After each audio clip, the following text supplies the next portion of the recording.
Welcome to Rich Conversations. On the last podcast episode, Joe Anhalt talked about his experience becoming a New Yorker. And we also discussed culture. When I asked him what his 3 most influential books he's ever read, he mentioned my favorite book, But What If We're Wrong by Chuck Klosterman. Chuck Klosterman is a rock music critic and pop culture writer, and he has a number of books, but What If We're Wrong is my favorite. It takes this really interesting idea of, we think we're certain about everything in our time, but if we look back on history over and over again, we're wrong. So what today will we be wrong about tomorrow?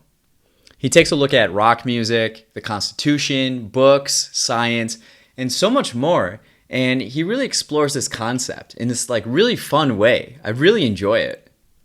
Sometimes I find myself daydreaming about the past. I can't believe they thought this, or I can't believe they thought that.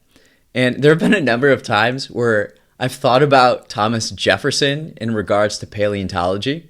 So he was a naturalist, and he collected fossils. And he even told Lewis and Clark when they're on their expedition, he's like, yo, keep your eyes out for fossils. And so he's president of the United States and a very accomplished man. But today, I know more about Earth's history than Thomas Jefferson, just alone by being interested in dinosaurs. And imagine, he didn't know about Stegosaurus, Triceratops, even T-Rex.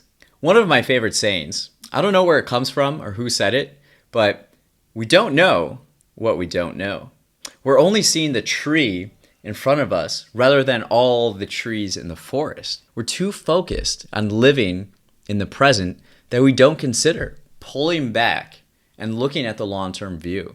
It's arrogant, really. We think we're smarter than we are, and we think we're more important than we are. So let's do a little exercise. Let's imagine America 125 years from now, in 2145. What does the early 21st century look like? How will people summarize society in our time? The beginning of the 21st century is about the implementation of digital technology within society. That is the main story. The scientific and technological progress of the 20th century, it came together and just started compounding. And so there's this incredible computing power. Humans could do more with less, to a point where, for an easy example, nearly every American had a device in their pocket where it would allow them to play any song ever recorded, watch any video ever filmed. It had a camera, a phone, the ability to connect with any human who also wanted to connect with any other human, no matter the location. It's incredible. What did humans do with this newfound power? They misused it. And it's not their fault. Nothing like this had ever happened in the species' history.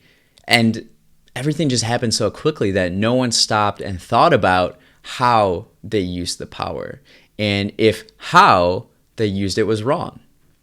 There was never a plan or an instruction manual that came with this new way of living with digital technology. And so as a result, the people that had power before all of this, they had new and more powerful ways to maintain the status quo. They could use digital content to hijack human emotions and thoughts by understanding psychology and biology of humans. So digital content became an addiction. Few people stopped to think. Most acted upon their impulses and gave in to unlimited pleasures. They would always be entertained and never bored. It's a great promise that always delivered. And most people with this technology, they were led by fear. Americans all lived in their own communities, but now you could see how others lived. And instead of embracing each other, there was this urge to protect one's own identity. And it became divisive because digital content used confirmation and negativity bias to gain attention. I'm so excited for the future. And when I say that now in 2020, people have laughed at me, scoffed at me.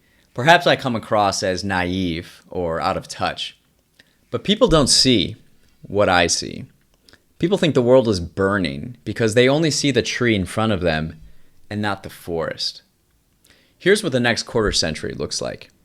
It's the story of humans figuring out and adapting to digital technology, separating themselves from the consumption and using the powerful tools available intentionally to collaborate on a scale that the world has never seen before. Not looking to older leaders to solve the problems that they are incapable of understanding. Digital natives will have to get out of their own heads and lead the world out of fear and create the beautiful world that is possible. It's going to be hard, but it's going to be fun and highly fulfilling.